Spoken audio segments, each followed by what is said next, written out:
Yes, yes, yes, yes, yes, yes, yes, yes, yes, yes, yes, yes, yes, yes, yes, yes. Hello and welcome to Club Lituation, where you can get your situation lit.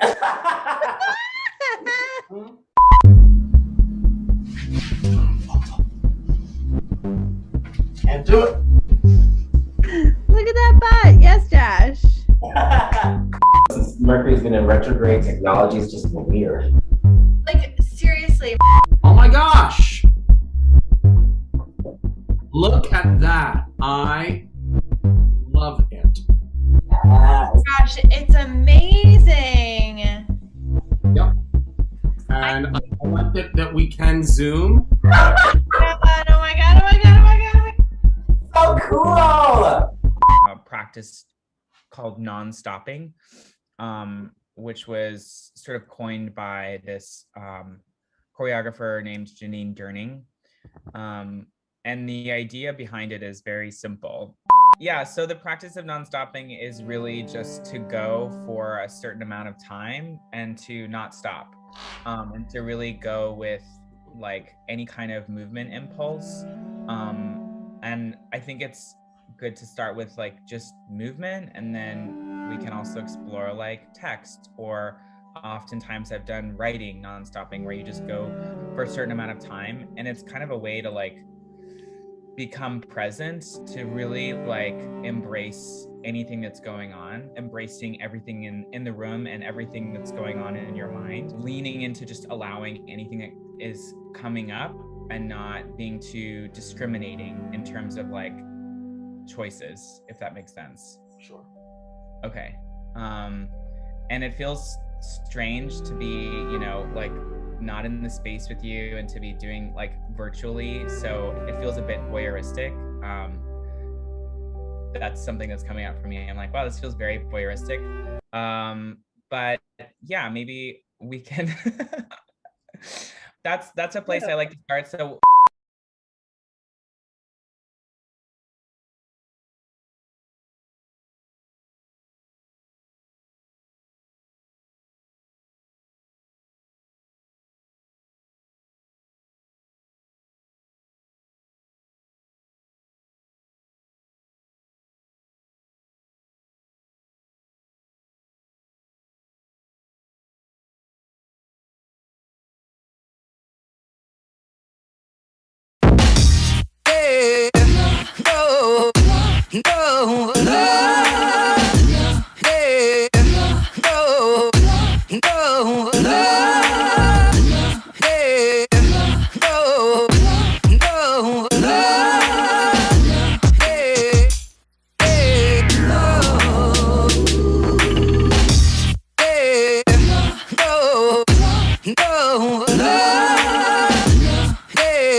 Nightmare.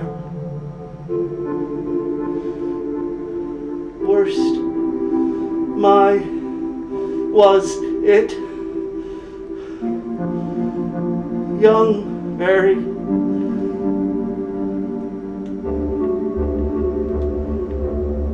Was I but snakes of afraid? I'm why probably it's snakes.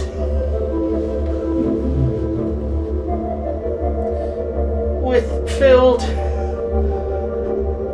was pool the pool public in place took it dream this recall I nightmare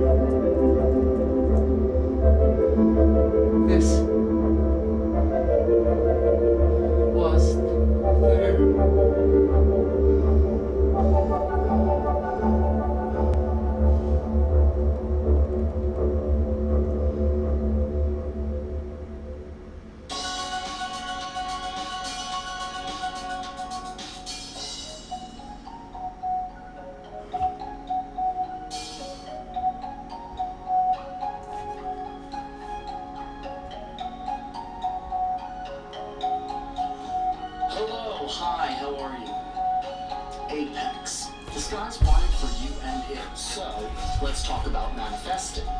We are all always manifesting. We're all always attracting to us what we most believe in. The energies that we put out, the thoughts that we has. So, they are our 4 major blocks to your manifesting power. The first one is the manic manifester. This is that ridiculous person who has all the self-help books next to their bed. They're repeating positive affirmation, they meditate, they're exercising, they daydream, they're yogaing, they're constantly looking at vision board. They're telling all their friends what desire is, but they're doing it with an energy that's needy and frantic as all hell. And that energy is what attracts. The next blocks are the pushy manifester. The pushy manifestors is that impatient asshole who believes that if they're not overworking, that nothing will happen to them. The harder I push, the more I'll achieve. That is really a big block to our manifesting power. Then there's fearful manifester. In fear, it really truly is an epidemic. We are so constantly plagued by fears throughout the days. You know that person who behaves like a pathetic child all the time? Afraid to take any action or do anything at all because they think they might make a mess it all up? Yeah, that's the fearful manifester. And the final block is the judgmental manifester, and this is the person who's comparing themselves to others, who's very jealous, talking negatively about other people, and in some ways even talking negatively about themselves to themselves. It's quite sad, really, because they are too ignorant and self-loathing to see their own potential. We trying to recalculate and recombine and re-enable ourselves. Because in the future is the ability to be. How have these different blocks held you back from stepping into the person you want to be and attracting what you want to be into your life? So I think you sign up for my year-long workshop, yeah? Coming to you tomorrow inside you. All you need to do is enter your credit card information below, and I'll be delivered right to your inbox inside your computer. I know what you're thinking. How the fuck did I manifest this advertisement on a day like today? Well, the answer is, the universe got your back, my friend, is.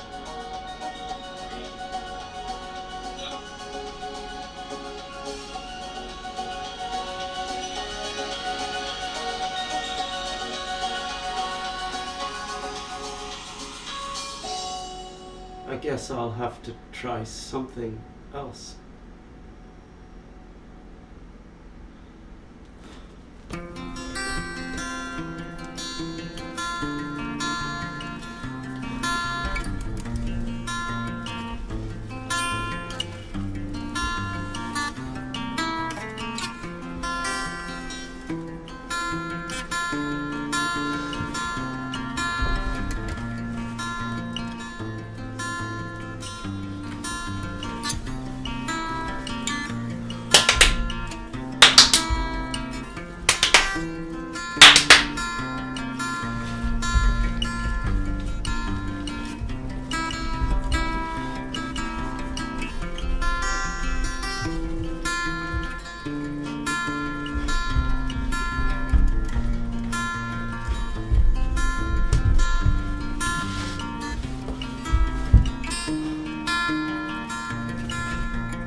Second verse, same as the first.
That's it, and letting this be an experiment in I don't know if it needs to like be in sync with Grace's thing, if it can be our own thing, I don't know. But like, I love the idea of us literally making the connection between Grace's music and our video and like what we're doing, the capture methodology.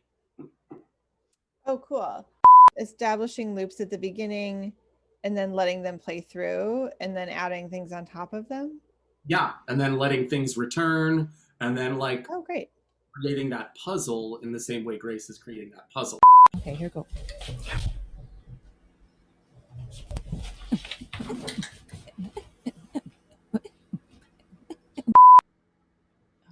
Yes. Like that worked. I mean, it did what it's supposed to do. We're still building it, but yes, that was what it was supposed to do. Yay, looks cool.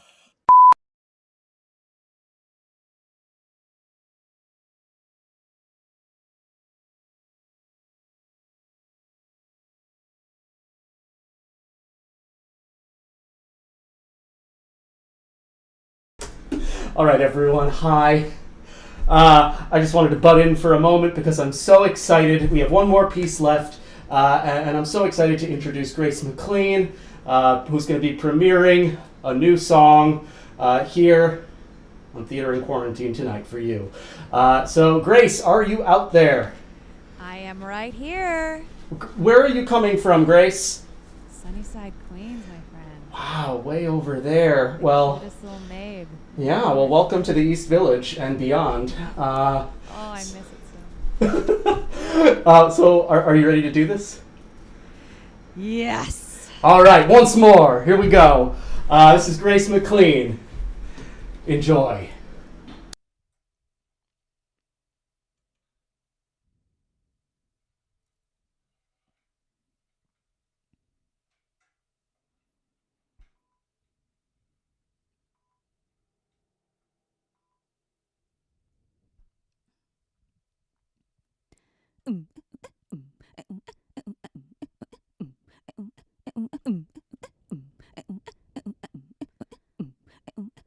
Mostly what I do is make mistakes. I wanna be a guarantee, but every straight becomes a snake. Tying nuts in my tongue, sliding into my lungs, suffocating the real until it fakes. Cause mostly what I do is make mistakes.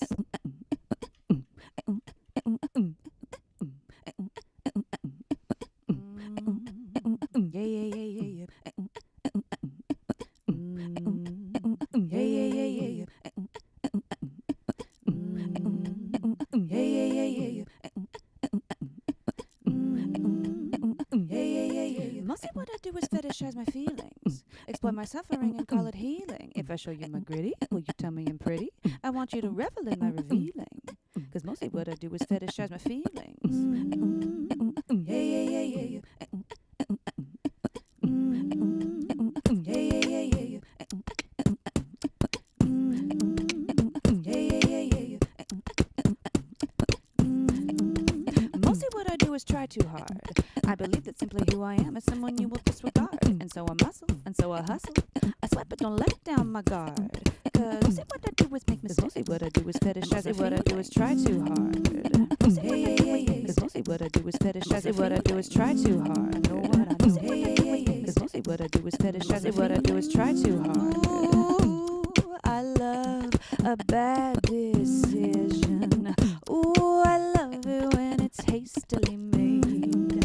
I wanna see the light at the end of my tunnel vision. I wanna make an avocado out of a grenade. I know what I know. Cause mostly what I do is fetishize. What I do is try too hard. I know what I know. Cause mostly what I do is fetishize. What I do is try too hard. I know what I know. Cause mostly what I do is fetishize. What I do is try too hard. I know what I know. Cause mostly what I do is fetishize. What I do is try too hard. I know what I know.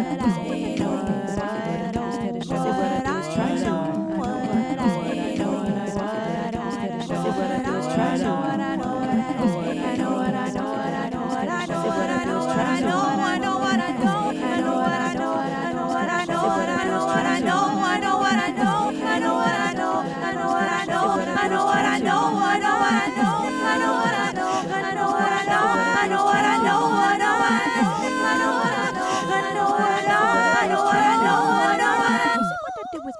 Mostly what I do is fetishize. Mostly what I do is try too hard.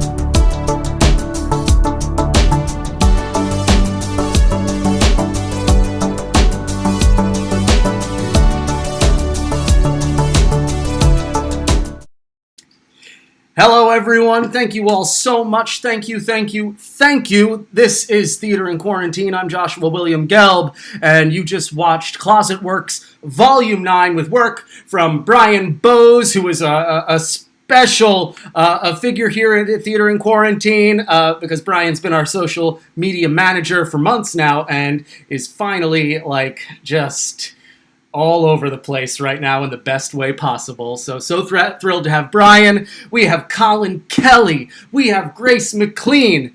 And they are all going to be here right now to talk to you, to answer any questions you might have about the work, which you can just put in the chat. I'm going to be here with Katie Rose McLaughlin and everyone else who I just named in just a moment, as soon as I can figure out how to open Zoom. And let's see if I can do this without destroying the stream too much. So while I do that, again, let me remind you that you can still subscribe if you haven't subscribed yet. I want to thank everyone who's tipped us so far. Thank you so much. Alex, thank you. Chris, thank you. And I want to just also say that you can also do a tax-deductible donation on our Fractured Atlas link. Also, we've got some incredible stuff coming up. 3 weeks from now, we have got Liza Birkenmeyer's new play. It's going to be really amazing. So do check it out. There may be tap dancing. I'm just saying. Well, I think I may have done it. So I'm joining computer audio. I am not changing anything. And in fact, let's see. Boy, as soon as we open Zoom, I'm going to just go right into the interview here. And Katie Rose, can you hear me? I can. Can you hear me? I can hear you just fine. That's wonderful. So here they are, the artists behind Closet Works Volume 9. Katie Rose, get those introductions happening. I'm going to go finish the drink that I started before the show, and we'll have more introductions after that. All right. I'll be back. Oh, man. Yay, Josh. Hi, everybody. My name is Katie Rose McLaughlin. I'm the co-creative director of Theater in Quarantine. Thank you so much for tuning in and joining us. I am joined by these amazing humans who will also introduce themselves. Brian, you want to go first? Sure. Hey, everyone. I'm Brian Bose, he, him, and I am one of the creators of Club Quarantine, and I'm also Theater in Quarantine's social media manager. Woo!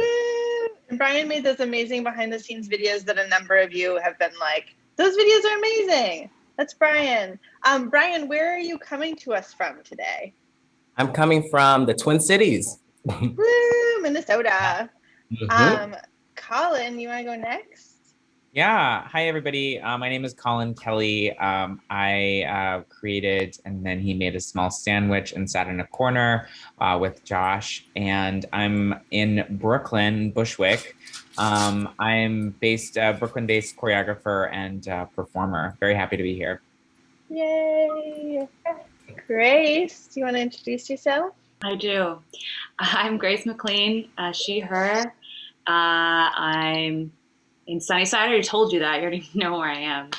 Sure, it's true. A lot of coffee shops around here. You know, you can find me at any one of those in Sunnyside. If anybody is interested in, going for a walk, I do that a lot out here. I don't know if you've heard of it, but it's called walking, and it's really good for you in a pandemic. What happened to me? I had a soda pop is what happened to me. A little more caffeine than I'm used to, and we've gone off the rails. I wrote that song that you heard. Yes. What kind of soda pop did you have? I still have it. It's a Coca-Cola Zero. What? Oh, Coke wow. Zero? The Coke Zero. And it's a little treat that I have sometimes, and I had it today. Yes. Back to those treats. Josh, how is that drink? Oh my gosh, it's so good. I put it in the fridge, so it's still cold. It's fantastic. It is an Amore Amargo old fashioned that was delivered to my door, courtesy of Collin. So again, thank you, Collin. You're so welcome. I think we're going for a sponsorship for this performance. Let's see, right? So first off, I will answer the first question here, which is what kind of program are you using, and was everyone live? Just to get through some of the technical stuff, we use many programs right now, tons and tons of programs. So many programs that the computer is not happy about it. But we have all of our video processing is done through Isadora. Our sound, all the sound effects and music goes through QLab. And then we have a ton of other stuff that goes into the synchronization. Because your second question is, was everyone live? And the answer is so exciting because this is the first time that, yes, everyone else was live. And so we have not been able to figure that out until our last show, Blood Meal. And thank you to, I believe, Alex Hawthorne, who may still be out there, who created a piece of software called Mixing in Quarantine. Go figure. Was able to help us figure out how to navigate getting all of these sound files to and from these remote locations. It's really quite an effort, and so thank you, Alex, and thank you everyone for dealing with it, because it is a bit of a technical minefield that we all wade into at the beginning of these rehearsals. You never know how it's going to go. Yeah. Yes. Yeah, Speaking and of, we just sort of like threw it in at you all. We're like, and download this program and this program, and what's your Skype login? Do you remember Skype? Make sure you log in. Yeah. Oh, we use Skype. That's also helpful.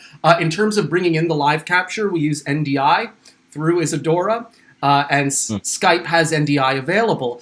You can do window capture and things like that with Zoom, but it's a lower quality video. NDI is a really good quality video. And so we're able to get that as well. It does sound as too, but not through Isadora yet, if I recall. Could be wrong. Mark, correct me. So that's the tech for the techies.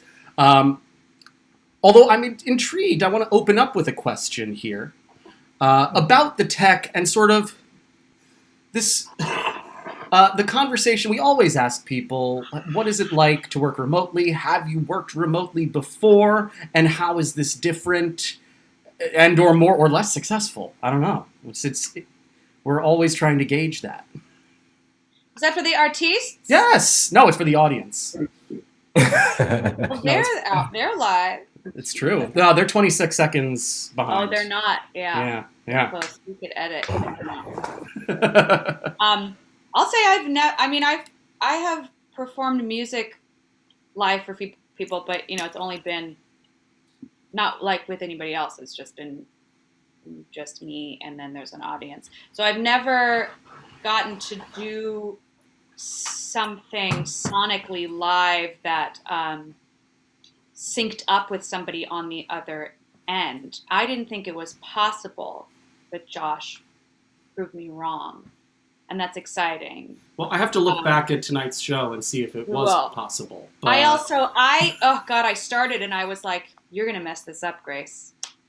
The first thing that went through my head, and I was like, what part am I going to mess up? Is it going to be the words? Is it going to be the loop? Something's going to go wrong. And I did just mess up a little thing. I had to think on the fly a little bit, and one thing was a little bit late, but it was like nobody knows except for me and probably you, because something was a little bit late. I knew and I waited. Yeah. Oh my gosh, look at that! Yeah. Teamwork. There it was. That's cool. So it was pretty amazing. That was live, and it was different, and we figured it out because we were. It was really fun watching Josh's face and being like, he didn't do that much, but I just like saw him taking it in and then just like. Still here? As I was late on something. It's totally cool. But it's like, that's the good. beauty of it. Yeah. Yeah. It's alive. Yeah, Brian. Yeah, this is my first time performing live in this kind of way with said green screen. This is my first time ever using it. But I've been teaching dance live, and I teach teaching artist type jobs live. But yeah, I had to bring these babies out. Brought out shoe cam, but I'm happy to put those away because dancing on concrete is a little hard. Mm-hmm. But yeah, and actually the Sonobus audio, like the program kind of cut out maybe a minute and a half before we ended. So I wasn't sure if the live stream stopped or anything, because if you all don't know, we're not watching this on YouTube as we're doing it. We're completely blind. I can't see Josh. So I was like, let me just keep twerking and hope that people see it. I saw you twerking when we were done, and I kept saying, Brian, we're done. While I'm like changing and like putting a mic on. I'm like, Brian, we're done. We're done. And you kept twerking. It was wonderful. I just wasn't sure. I was like, I don't know if there's more music or not. Let me just keep twerking just in case. Yep. Yeah. To elaborate there, yes, we do not see each other. We perform blind. We are able to hear each other when the system works. We were having some difficulty before the show, so it's been a little futsy. Yeah, because of the stream setup, we really can't get a good monitor going without messing with the stream, and we don't want to do that because I can see right now that we're having some slight difficulties. Hopefully it's not too choppy out there. But the audio sounds fine. It's just the video. Yeah, I'm not sure what it is. So we'll weird. have to take this computer to a spa day. Actually, before we get to Collin, we're going to get to Collin. I do have to double check. Were we choppy at the end of Grace's piece? I thought so. Okay. Did Collin, did you have that experience? I don't know. I'm like in a rural area. I also just always assume it's my internet. No, it's probably me. It's probably us. That's good to know. It looked okay from my end. Right. Yeah, I'll but check I it don't out know. tonight. Yeah. Anyway, Collin, if you wouldn't mind answering the question. Yeah, the question is around tech. Well, I wasn't really interested in the tech. Or remote performance in general. Right. Yeah. Because I was thinking about tech in terms of like the tricks you can do with the camera, which are really incredible and amazing. It's totally weird. It's very foreign to like make a work via Zoom. Also, I make solo work on myself. That's sort of what I've been doing the past few years. So having this opportunity to create a work on Josh with Josh via Zoom was exhilarating and challenging to figure out how do I share my artistic process, my creative process with another person that I have never done before and virtually. So like different layers to that. And it is, I don't know, I think in the clip I said it's voyeuristic, and it feels that way because I'm so used to experiencing the choreography in my body and what that feels like. So being able to translate that and just through my words, and then watching Josh sort of interpret that, it's a very different process, and I think it's very exciting now. So I would want to keep doing it. I'm like, this is cool. It's a new form, it feels like. Well, I also feel like you were particularly interested in modes of translation. Yeah. And so I think in some sense you really took ownership of the system that was given to you, and you were really interested in how I interpreted things you said or how I translated like certain tasks you gave me. And sort of that's what became the piece in a really exciting way. Katie Rose, you've spoken a lot about the like what it means to choreograph via Zoom. Do you want to just rehash some of that for our? Yeah, it's always so fascinating to listen to other choreographers. Like I feel like a treat for myself personally to bring other choreographers into this space, because, we all have our different ways of working, and to watch everyone have to translate what their way of working is into this medium is really exciting. I always say that the biggest thing for me was just figuring out how to translate the act of showing someone choreography and the act of live energy exchange in a room that you just cannot do via Zoom.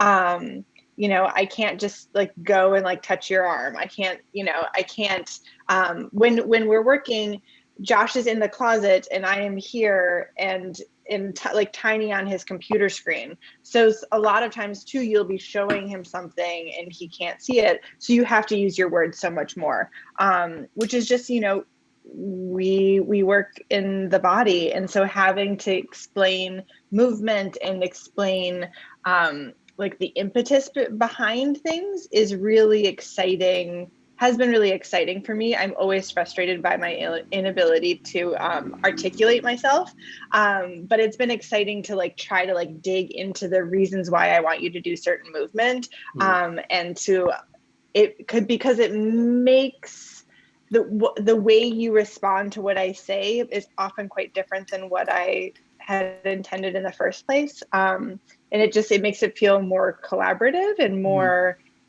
exciting because it's coming from your body too. I mean, it's similar to the exchange of energy. It's just in a new way, and it's required a new way of sort of thinking and speaking. It made me think about directing, because I've often heard people talk about how challenging it is to direct someone versus make choreography. And in some ways, this feels creating a piece over Zoom feels like it's more about how you give and offer direction and feedback, as opposed to making, a sequence of movement or steps. Really, it's so I was like, wow, it's so hard to speak and to not just tell someone this is how I want you to do it, but to be try this or do it as if this is happening, or just to offer some parameters as opposed to being more kind of instructional, I guess. Yeah, totally. It's the opposite of line readings. It's that choreographers get to do line readings. We're just read this line this way and then read this line this way. And now we're having to be directors. Yeah. And be what do you think this line means? We got a question. Hey, Zero. Love the performance with La Mama. Do you have plans to alter the size of the box? Fascinating. So we showed a very brief kind of bit, work in progress of the piece that eventually became Grace's tonight. Wow, that's really... are we going to alter the size of the box? Well, in some ways, the answer is we already have. We have had multiple boxes, but it's always been the same proportion. Yeah. We've had a box through La Mama and Culture Hub, our relationship there. We did a piece called Mute Swan, which you can check out on our YouTube page, which Katie Rose directed. Yeah, go for it. Chris Bell, who's in the audience. I just wanted to shout out Chris. Where we turned the box on, put the box on the floor, and it's a whole different type of perspective there that's really fun to play with. We've not considered doing bigger boxes, but we do have smaller ones. So, and we have played in Sacred Face. You'll notice that the giant phone. And things like that was done using miniatures of the closet. So we you never know what'll happen. It'd be fun. It'd be really fun to go big, but the same proportions. Yes. Yeah. I was just imagining. That's like Honey, I Shrunk the Kids kind of. Yeah. Because then you could fit in a really exciting way. I mean, you could fit a lot of people in there, or you could make it maneuverable in very strange ways. We talk about the post-COVID world and what happens when you can bring more people into the closet. as opposed to having to build more closets to composite people into the same closet. Your poor computer. Tell me about it. Yeah. I hope that answered your question, but that's an exciting idea and one that I'm sure we'll take into consideration sometime soon. Raya asked about Grace. What kind of sampler looper were you using? I'll show you. So much technology. This is Electro Harmonics. The one I have right here is the 2880. They don't make this one anymore, but you can get it. You can get it secondhand. The next model was the 45,000, which I have. Oh. It's basically the same. There's just a couple things that are different. I have it, but it's like got a problem, so I had to go back to this one. There's a newer model that's like the 95,000, and it has I think 6 channels instead of 4. And what's fun is this is all 1/4-inch inputs, so I have to have like a converter for my mic because that's the only one that I use. A mic is it's an XLR input, so I have to have this thing to change it to a 1/4-inch. But the newest model has XLR inputs, which is nice. I'm just really used to the 4 channels, so I just keep using these. Anyway, Electro Harmonics is the hope I need to use that one. Yeah. There are a bunch of different kinds out there. This is just the one that I know how to use. I'm so obsessed, Grace, because I kind of think I love how you play it, right? I mean, it is an instrument, and you are playing it. It's extremely tactile to watch you in performance with it as well. And that's something I love about it. I'd love to find a similar way here. Here it's very, it's the opposite of tactile, right? Because I have to like build it all out and make sure it works perfectly and then just press the button to just hope it does what it does. Yeah.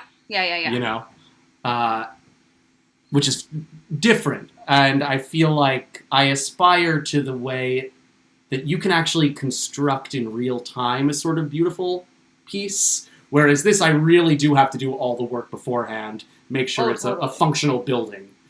Yeah. I mean, that's the same thing that I did with my musical, because I wrote the looper.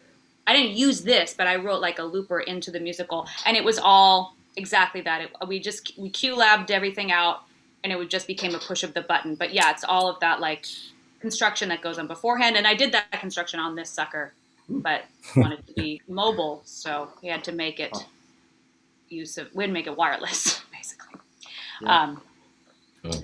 That makes me think, from a social media standpoint, Grace, I should have asked you to use your phone and put it somewhere else to I know. you as you were doing it. Definitely done that so you could see what's happening live. Yeah. Because I love seeing that stuff. I saw that stuff in college with like dance theater pieces with someone on a violin and a looper.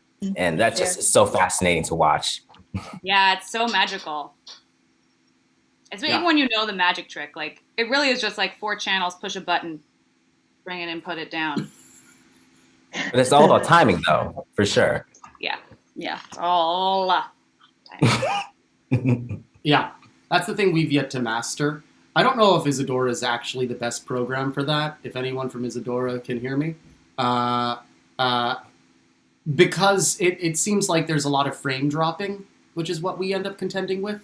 So it doesn't have it doesn't stay on beat, is what we've learned.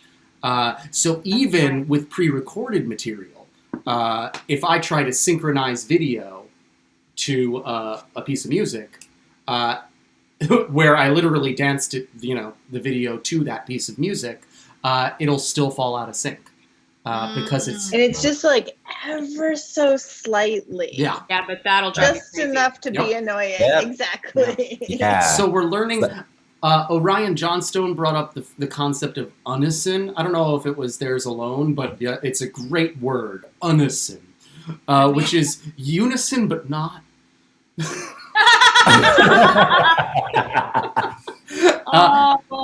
And I've fully embraced the world of unison, because it's how you do synchronicity in this world, right? Because you can't be perfect and you can't expect a perfect synchronicity.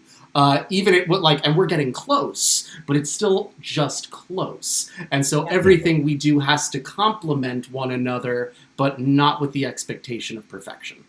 Yeah, that's great. Very wabi sabi. Yeah.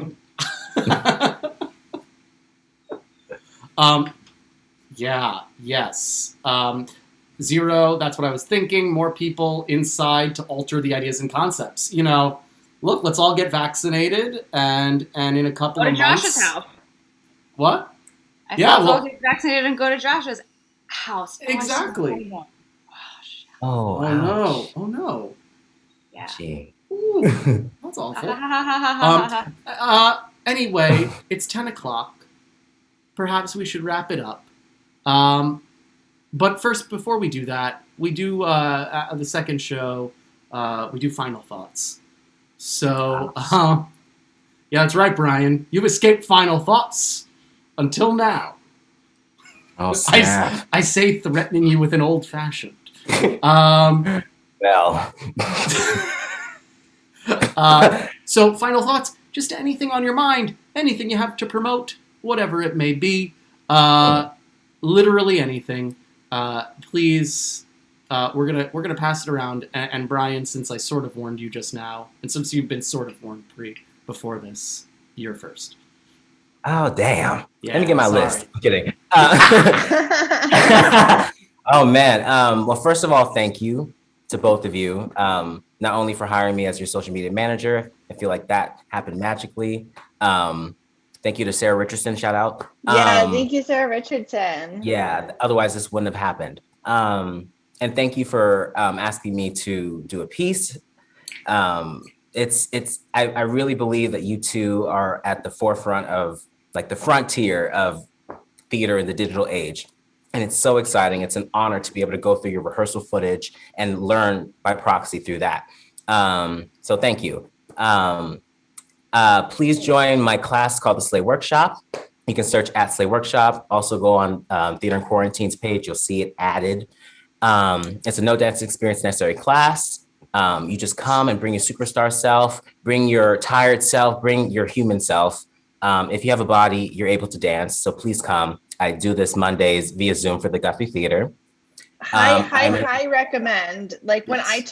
I took class with like teenagers and some like women in their like, I don't know, 70s, 80s. Yeah. Like it's such a mix of wonderful, wonderful humans. High recommend. Sorry.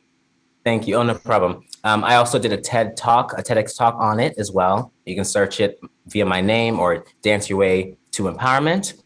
I'm also currently I'm birthing a visual podcast called Technology of Blackness, because I believe the technology of blackness will save the world. So please follow that and keep on the eye for that. I say it's coming soon on CP Time, because I'm just allowing it to be birthed and to tell me what it wants to be. And yeah, follow me on the socials and can't wait to see the future of this. And thank you. Yes. Thank you. Collin? Final thoughts. I had a thought about, well, I'm really grateful for this opportunity. It really means a lot that y'all invited me into this process. And it's just like, I miss live performance so much. You know, for so many of us, it's like, it really feeds our soul. It's so nourishing. And it's something I deeply miss. So getting to do this was really, it's just such a gift. And I think the way that you have closet work structured is like, it's really effective in that there's enough time to make something, and there's also like not enough time to start to question things. So you're able to like be bold with your choices, and then you kind of have to stick with them and then stand behind whatever it is you choose to make. And I think that's also a gift. And yeah, I just like, it makes me want to keep making work. I'm currently working on an audio project, Untitled. I have a website, collintkelly.com, and I'm not sure what the future holds, but I hope that there's more art to be made, to be experienced. So thank you guys. And I told you when we first started, I was like, I really think that you're at the forefront of, you know, like Brian said, of theater making, and then people are just going to start copying you because you're figuring out how to make it in this environment, and it's very, very exciting. Grace. My final thoughts are that you should go to Collin's website and check out his audio project and all the things he makes. Also, you should go to the Slate workshop. Also, you should keep watching Theater in Quarantine. They have some amazing things coming up. You're going to want to be there. What else are you doing? You're going to watch this. I'm making a music video kind of soon. Oh, we'll see. Push that back several times already. Might happen. Would be cool. Maybe there's an album coming out. I've been saying soon for literally like, oh my God, it's like 4 years now. But it really is, we're like,